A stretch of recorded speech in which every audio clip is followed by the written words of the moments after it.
Hello dear friends, एक minute वाली news में आपका स्वागत है। आज की फर्स्ट न्यूज़ है COP29। इसमें अमीर देश हर वर्ष जलवायु वित्त के लिए 250 अरब डॉलर की मदद करेंगे। ये अमीर देश इसके लिए एग्री हो गए हैं। वित्त मसौदे की विकसित देशों की आलोचना 2035 तक 1.5 लाख करोड़ डॉलर वार्षिक लक्ष्य है। ठीक है, इसमें अजरबैजान की राजधानी बाकू में चल रहा था। ठीक है, इसका 29 का सम्मेलन। इसके दौरान इसमें क्या कहा गया कि अंतिम दिनों की जलवायु वित्त मसौदे का पेश किया गया था मसौदा। इसके तहत विकसित देशों में 2035 तक गरीब देशों की मदद के लिए 250 अरब डॉलर देने का प्रस्ताव रखा गया है। हालांकि इस मसौदे की विकसित देशों की आलोचना की गई है, वहीं पर विकासशील देश इस राशि को कम बता रहे हैं। उनका कहना है कि राशि को और बढ़ाया जाना चाहिए। 2 सप्ताह तक चले इस सम्मेलन में अभी तक जलवायु वित्त मसौदे पर बात नहीं बन पाई है अभी कोई भी। इसके बाद अगली न्यूज़ की बात करते हैं। अगली न्यूज़ है कि संसद को संविधान की प्रस्तावना में संशोधन का अधिकार। सुप्रीम कोर्ट ने कहा है कि संसद को संविधान की प्रस्तावना में वो संशोधन करने का अधिकार दिया जाएगा कि नहीं दिया जाएगा, ये 25 तारीख को निर्णय होगा कि संविधान में समाजवादी धर्मनिरपेक्ष शब्द हटेंगे रहेंगे। इस पर फैसला 25 तारीख को आएगा। इस पर सुप्रीम कोर्ट ने ऐसा जवाब दिया है। और आपातकाल के दौरान संसद ने जो कुछ भी किया है वह सब अमान्य है या अमान्य था, क्या रहेगा, कैसा रहेगा, इस बात की चर्चा सुप्रीम कोर्ट 25 तारीख को बताएगा। ठीक है, सुप्रीम कोर्ट ने संसद के संविधान की प्रस्तावना में संशोधन का अधिकार प्रस्तावना के संविधान का हिस्सा माना है संशोधन करना। ठीक है, और शीर्ष अदालत के संविधान की प्रस्तावना में सामाजिक और धर्मनिरपेक्ष शब्द हटाने की मांग वाली याचिकाओं पर अपना फैसला सुरक्षित रखते हुए यह टिप्पणी की है कि 25 नवंबर को इसका फैसला सुनाया जाएगा। ठीक है, इसमें 1967 में संविधान संशोधन के लोगों की राय सुने बिना ही किया गया था फैसला। दलील अगली बात करते हैं। तो अगली न्यूज़ हमारी कि जल्द ही गायब होने वाला है पृथ्वी का छोटा चंद्रमा। 25 नवंबर को धरती से दूर चला जाएगा। यह दूरबीन से भी 2055 तक नहीं दिखने वाला। ठीक है, क्या है कि 37 फीट या फिर उससे लंबा है, यह आकार है और एक बस के बराबर एक छोटा सा चंद्रमा है, जो कि हमारे पृथ्वी का सबसे छोटा चंद्रमा है। अगर बात करते हैं इस पर चंद्रमा की, तो छोटा चंद्रमा जो है जल्द गायब होने वाला है। 2024 PT5 नाम दिया गया है इसका। ठीक है, 2024 वैज्ञानिकों ने PT5 नाम दिया है। पहली बार 7 अगस्त को देखा गया था और ये छोटा चंद्रमा जो है आसपास घूम रहा है धरती के। अगली बात करते हैं इसमें कि इसमें तो विज्ञानियों ने का कहना है कि यह 2055 तक नहीं दिखेगा कुछ भी। ठीक है, अगली न्यूज़ की बात करते हैं। तो अगली न्यूज़ हमारी है महतारी वंदन की राशि से दानसरा की महिलाएं बनवा रही हैं श्री राम मंदिर। देखो, छत्तीसगढ़ की एक कहानी है कि छत्तीसगढ़ में जो महतारी वंदन योजना चलाई गई है छत्तीसगढ़ में, उसमें जो उनको पैसा दिया जा रहा है महिलाओं को, महिलाएं उस पैसे को इकट्ठा करके श्री राम मंदिर का निर्माण कर रही हैं। 20 लाख रुपए मंदिर निर्माण में खर्च होगा, उसका इकट्ठा कर रही हैं। और एकजुट 70 महिलाएं लोगों को दान के लिए कर रही हैं प्रेरित। सब एकजुट हो गई हैं और कह रही दान करो, इसको बनवाना है। शारगढ़ बिलगईगढ़ जिले के ग्राम दनसारा के निर्माण में श्री राम मंदिर किया जा रहा है। राम मंदिर के निर्माण में खर्च होने वाली राशि जुटाने के लिए महिलाएं आसपास के गांव में घर घर जाकर के लोगों से संपर्क कर रही हैं और लोगों से धन वस्तु दान देने के लिए कह रही हैं। ठीक है, अगली बात करते हैं। दिल्ली एम्स के न्यूरो सेंटर में भी लगेगा रोबोटिक सर्जरी का मशीन। रोबोटिक सर्जरी लगाई जाएगी दिल्ली एम्स में। ठीक है, उसकी बात कर रहा है कि यहाँ पे अत्याधुनिक इलाज के लिए रोबोटिक सर्जरी का सुविधा उपलब्ध कराई जा रही है, जिसमें से एम्स के न्यूरो सेंटर में रोबोटिक सर्जरी का मशीन लगाने की टेंडर प्रक्रिया शुरू हो चुकी है। ठीक है, इसमें कहा गया है कि सर्जिकल ब्लॉक व कैंसर सेंटर में भी लगने वाली है रोबोटिक मशीन। ठीक है, और न्यूरो में भी लगेगी, सर्जिकल ब्लॉक में भी लगेगी, ठीक है।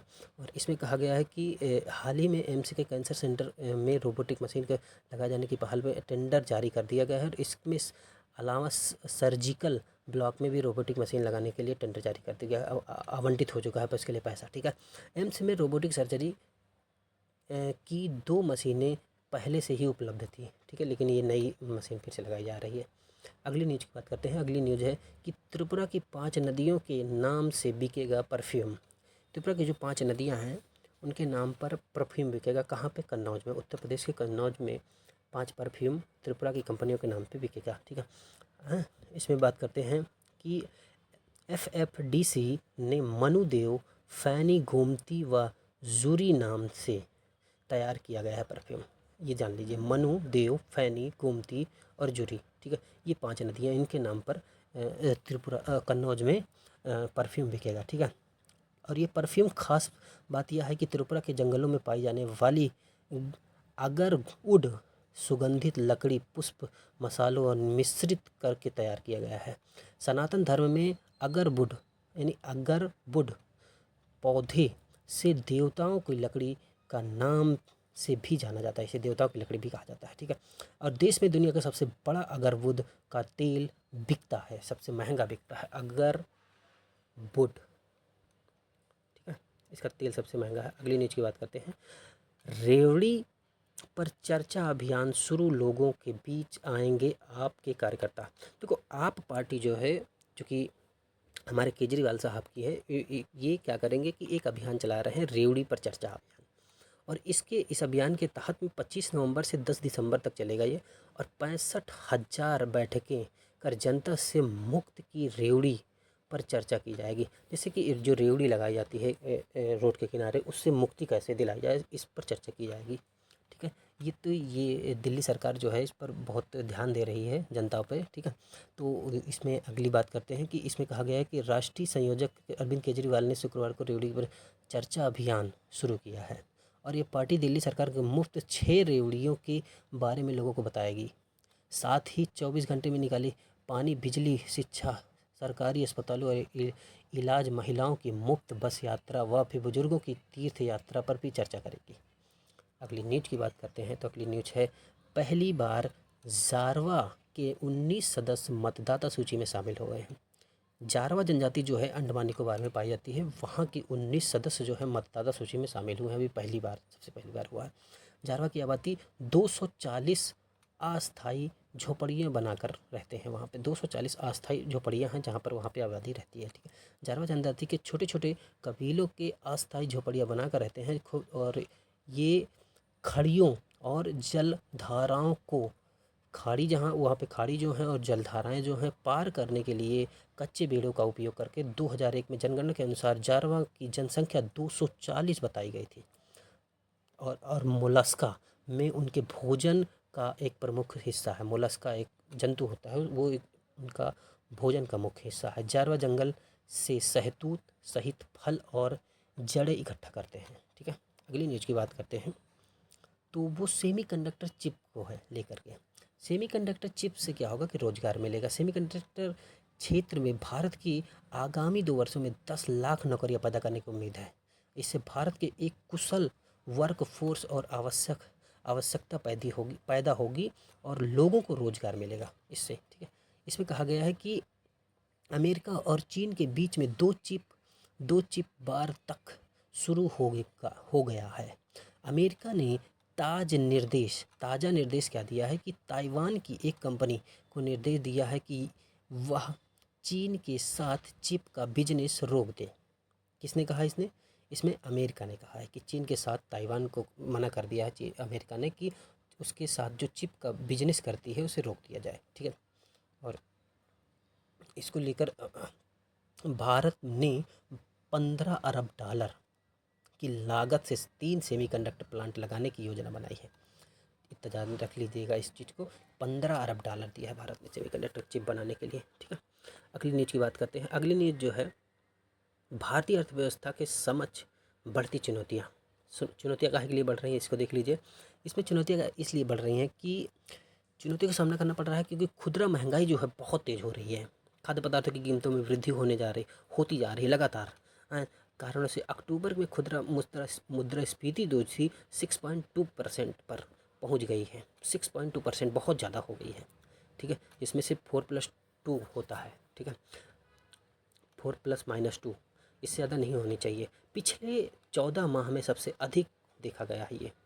और इसका एक दुष्प्रभाव यह भी हो सकता है कि रिजर्व बैंक के ब्याज दरों में कटौती नहीं कर पाएगा। ब्याज दर की जो कटौती होती है वो कटौती नहीं होगी, ब्याज दर बढ़ जाएंगे। और शेयर और सेंसेक्स भी निरंतर गिरावट का दौर जारी है। वहीं पर अमेरिकी डॉलर में की तुलना में रुपया लगातार कमज़ोर होता जा रहा है। अगली न्यूज़ की बात करते हैं। अगली न्यूज़ हमारे पूरा देश पूरा होता है टीबी मुक्त भारत का संकल्प। हमारे भारत से टीबी जो है पूरा कंप्लीट तौर पे 2025 तक का जो लक्ष्य रखा गया था, टीबी उन्मूलन, टीबी को ख़त्म कर दिया जाएगा पूरी तरीके से, ये लक्ष्य पूरा होता दिख रहा है।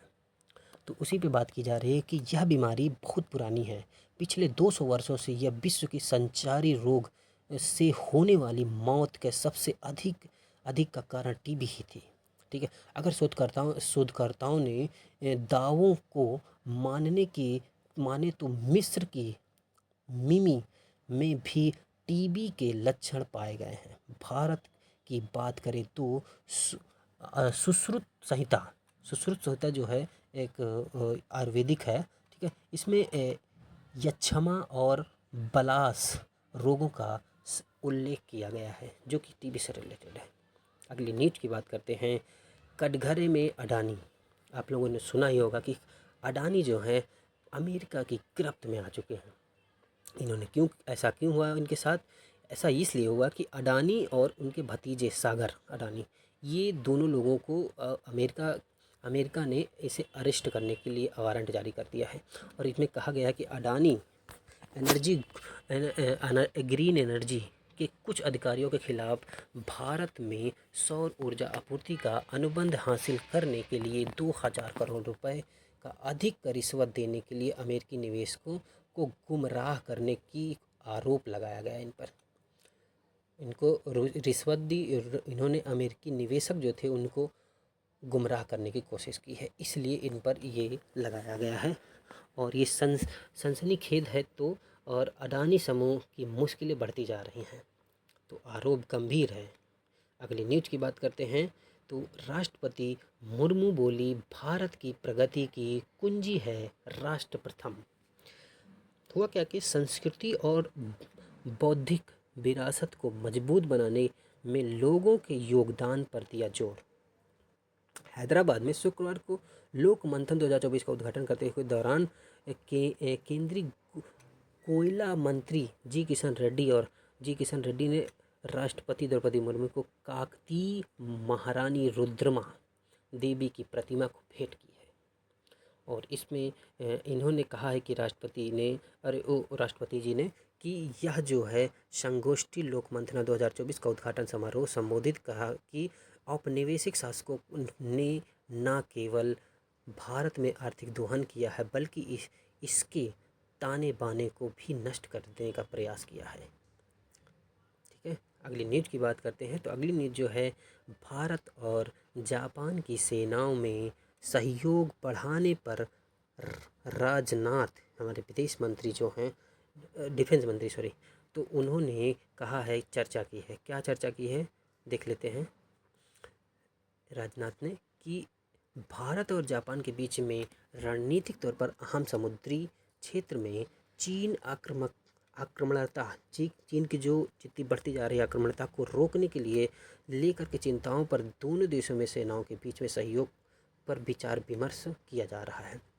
लाओस की राजधानी वियंतियान में शुक्रवार को रक्षा मंत्री राजनाथ सिंह और उनके जापानी समकक्ष जनरल नाकातानी के बीच प्रस्तावित समझौते पर भी चर्चा हुई है, ठीक है। भारतीय और जापानी सेना के बीच में अंतर संचालन क्षमता बेहतर बनाने के लिए विभिन्न द्विपक्षीय और बहुपक्षीय अभ्यासों की सेनाओं की भागीदारी पर भी सहमति बनी है, ठीक है। अगली न्यूज़ की बात करते हैं। अगली न्यूज़ है हमारी, जिन क्षेत्रों में है रोजगार के अधिक अवसर उन्हें लेकर स्किलिंग नहीं। इसमें क्या कहा गया, विश्व बैंक ने रोजगार परख क्षेत्रों की मांग को लेकर दिखाया आईना। 2025 तक 50% स्कूली छात्रों को किसी एक स्किल से जोड़ने का रखा गया है लक्ष्य 25 तक में। और इसमें कहा गया है कि किसी ना किसी स्कूल से जोड़ने का पहल की तेज की गई है, ठीक है। कहीं ना कहीं से जोड़ा जाएगा, किसी न किसी रोजगार, किसी न किसी स्किल से जरूर जोड़ा जाएगा बच्चों को। और इसकी संभावनाओं को लेते हुए स्थिति की मैन्युफैक्चरिंग व फिर उपभोक्ताओं सेवाओं के कुछ क्षेत्रों में भी इनके जिम्मेदार रोजगार की ज़्यादा मांग है, ठीक है। और अब इसके बाद धन्यवाद और ओके।